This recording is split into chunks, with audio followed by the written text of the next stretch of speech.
आज आपण बघत आहे 9च्या पाढ्याची गंमत। मला माहित आहे तुम्हाला सगळ्यांना 9चा पाढा येतो, पण आपण आता 9चा पाढा बघा कसा बनवणार आहोत।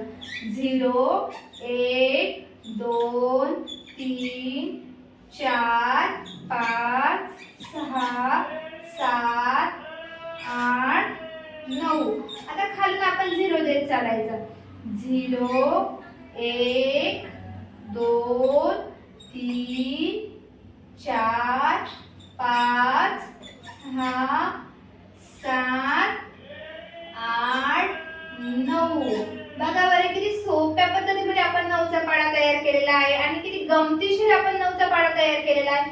आला का नाही आपला 9 9 1 9 9 2 18 9 3 27 9 चौक 9 36 9 5 45 9 7 54 9 7 63 9 8 72 9 9 81 9 10 90। किती सोप्या गमतीशीर आपण 9चा पाढा केलेला आहे।